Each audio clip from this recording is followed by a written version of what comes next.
Hiya. Hello, everyone. Midnight at the Oasis. Hello from a bloody freezing Brighton. It's so cold and windy, and I'm absolutely freezing. All summer, it's been boiling hot in my little roof office, and now the temperature's dropped. And I thought, oh well, at least my roof is the warmest room in the house, and yet still the roof somehow is managing to be freezing. Which is not the dream. You guys are all chatting. Neil's got crisp. Delicious. I ate loads of pop chips on my drive home from my gig today. Neil has stayed awake. Hi, Neil. Well done for staying awake. Midnight Feast Fridays. I didn't bring any. I have this thing where when I get stressed, I get half of my tongue seizes up. I got it on my wedding day and it's really annoying. It makes it really hard to eat and swallow. Swallowing really hurts when I have it. And I think I run down and stressed all week. So I haven't brought a snack, but I did eat a lot of pop chips on the drive home from my gig today. Catherine's chatting. Mystic, why are you doing shame? What happens? Who's having shame? Because Mystic's got no snacks. Okay. I see what's happening. Lightly salted crisps. That's what we've got. Are we in the future? Can resolve once and for all if you go to human hairball. Yes. Hairball. Hairball is what we're calling human hairball from now on. We don't just refer as human. Kira saying good morning. What were we voting on last time? Name of the leader. Follow the leader. You have named the leader. Yes. So you've done lots of. Of course it's breakfast time in Antipodean places, doesn't it? I explained to Tom. I said to Tom, I'm going upstairs to do my reading now. And he was like, oh, goodness, that's late for people to stay up. And I said, oh, well, actually, it's mainly for the Antipodeans because they get up at 5. And he sort of gave me this look, which was like, are you shitting me? People are getting up at like 7 a.m. to listen to your crap. I was like, I'm as surprised as you are, darling. So that's why we do the midnight show. Speaking of which, as it's Friday, please donate to my coffee.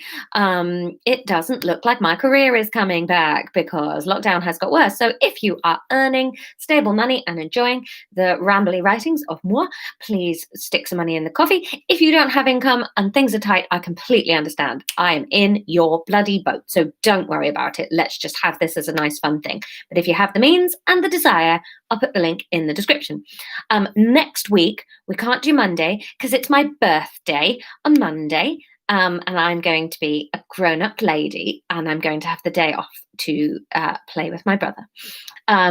There will be a potentially live, possibly pre-recorded one on Tuesday. Annoyingly, I might have to go back and re-record that TV thing that I had a day off for recording the other day. Long story, but I might have to go back and re-record that. There will be a probably live, potentially pre-recorded one on the Wednesday, probably live that one. And then there will be live Thursday at 10 and live Friday at midnight. So that will be next week, every day but Monday, because Monday is my birthday and I will be lying on my back pouring champagne into my face. Not champagne, Prosecco. I don't really like champagne and I can't afford it.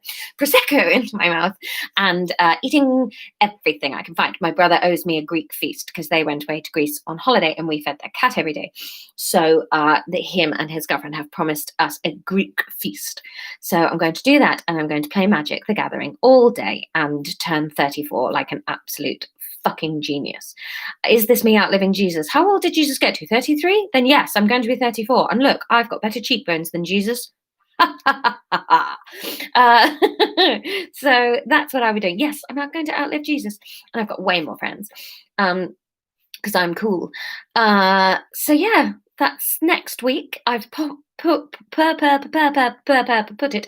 it in the image placeholder thing, whatever that's called. So you can keep up from next week. So 10, Tuesday, Wednesday, Thursday, midnight, Friday. Hopefully all live, but we'll see how next week pans out. At the moment, I feel like my timetable changes every 5 minutes and I'm not good with change and I'm not good with things being altered in front of me, but I've just had to learn to put up with it this week. So that's what we'll be doing next week. Now, this chapter, oh yes, you voted on the name. So all of the different names had different outcomes, which I'm not going to reveal to you now. However, the outcome that you did vote for, the name you did choose, I haven't put the outcome in this chapter. So you have voted for a thing. It has been actioned. It just hasn't happened in this chapter. So just so that you know that. And then, oh yeah, there are further repercussions on tomorrow's. So let's get reading because this little bear needs to go to bed. We've had a very stressful day with Mackie today. She is properly regressing on the house training. I think what's happened is this week she's learned to like go to the loo on her walks, and I think it's just completely thrown her now about what the rules are. That like I don't know if I'm being kind to her, but I think like she really knew she could go in the garden, and that was where she went. And now we've kind of gone, oh no, you can go in all of these places, and now she is utterly baffled and keeps shitting on the landing. So I've got a day of really concentrating on her tomorrow and trying to stop that happening. Tom's drawn this adorable chalk drawing on our chalkboard in the kitchen of we've had 0 days since our last accident. So I'm hoping that tomorrow we will be able to turn that into 1 day. Kim says, don't talk to me about domestic stress. Right now I'm sleeping in the spare room tonight. There will be murder. Oh, Kim, I feel you. Have you got a snorer? I've got such a snorer. I love him, but sometimes I just want to hit him in his sleep. But I love him, so I don't. Right, we better read. 7 minutes. This is the longest ramble ever. Oh, my teeth just buzzed. God, I'm so cold. Right, not snorer, just pig-headed. Oh, a row. Oh, well, we need details of this in the comments, please. We haven't got time to go into it now, but in your vote, please, I need detailed problems and other people's domestic problems because I've got so many of my own. But I sold 20 copies of Clop actually tonight. I'm really pleased. I did a couple of gigs in New Malden and I had 20 or so in the boot, and I thought this would be fine because the last couple of gigs I've sold like 4 per gig, which is great. Not sad about that. And then tonight ran out and still had 3 people in the queue to buy them. So I was quite chuffed with that. That's really happy. It made me really good.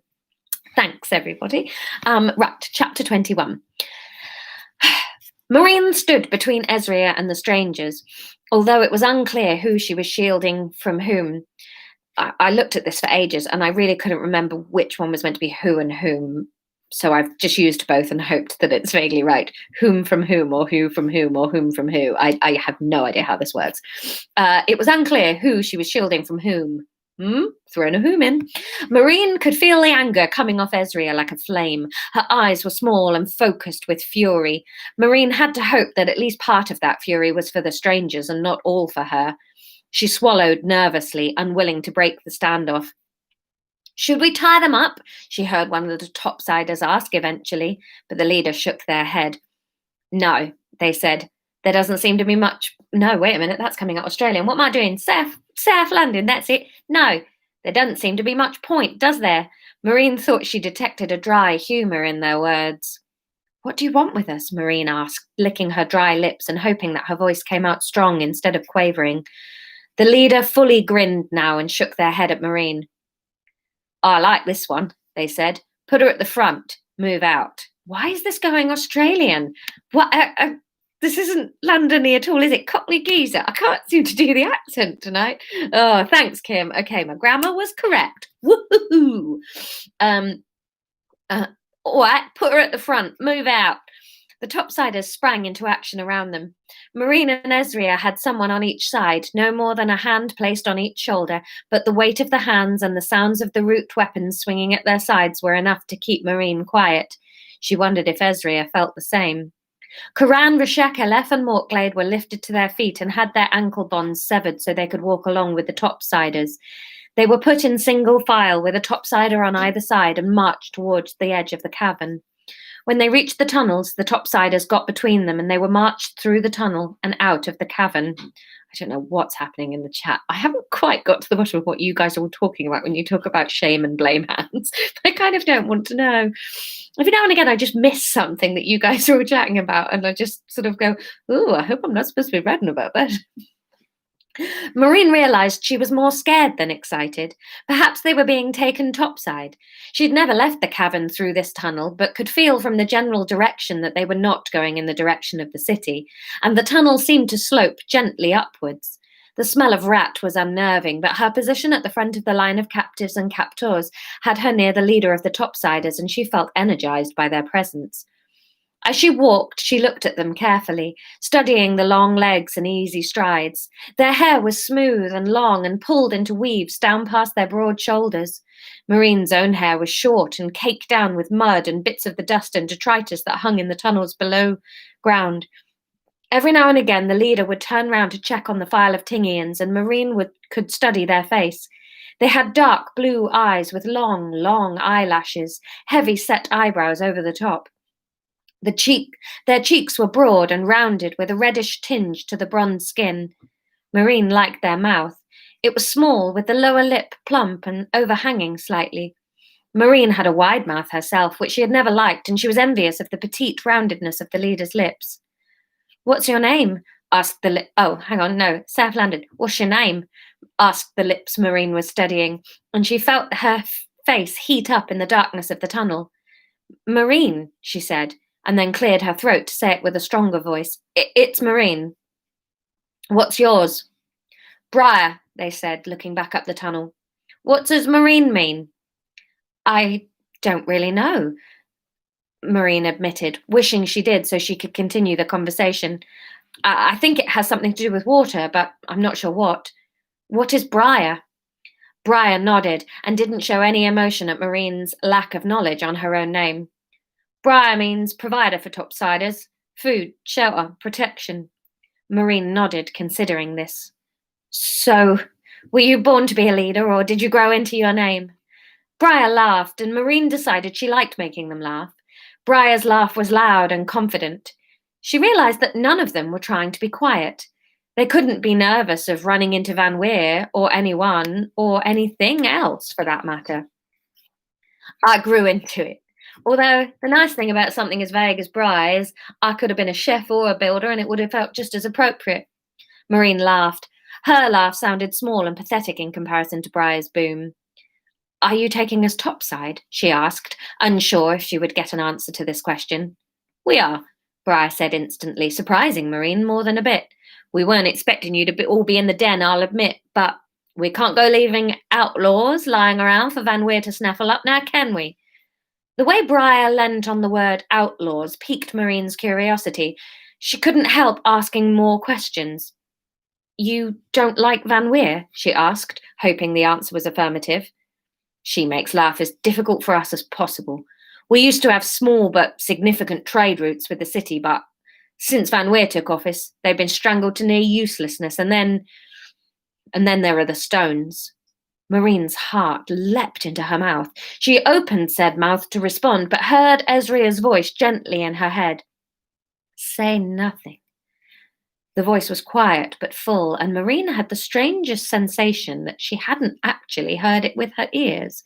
She trudged along in silence, sure that her lack of follow-up questions gave more away about her knowledge of the stone than her silence, but unsure at all of what to say back. She felt the air sweetening and moving as they reached the topside and prepared herself for seeing the other side of the world again. What kind of passports do Topsiders have? That could be a fun thing to play with, couldn't it? Your question for Tuesday's episode is it night or day when they reach the surface? And there will be ramifications, depending. Van Weer is not Tony Abbott. I would never be able to write a character that despicable. There will be very significant ramifications for whether it's night or day. And I'm not just asking you whether it's night or day because I've largely forgotten what time it is in the story at this point. I have. But it's up to you to decide. Is it going to be night or day when they reach the top? And that will determine what happens next. So, you beautiful stinkers, I'm going to go to bed and put this week away. Oh no, I do have to work Sunday. I was going to say I've got one more day of work. One more day on Sunday, but it's not I mean, my job's never that bad, is it? Sunday, I'm just doing a D&D live stream, which will be fun. And tomorrow, I'm gigging on Brighton Beach, which will all be lovely, and hanging out with Mackie. So I will see you all when I'm 34. I'll see you all on Tuesday. Thank you for being lovely and wonderful and for keeping my mood buoyant. I love you all. See you next week. Bye.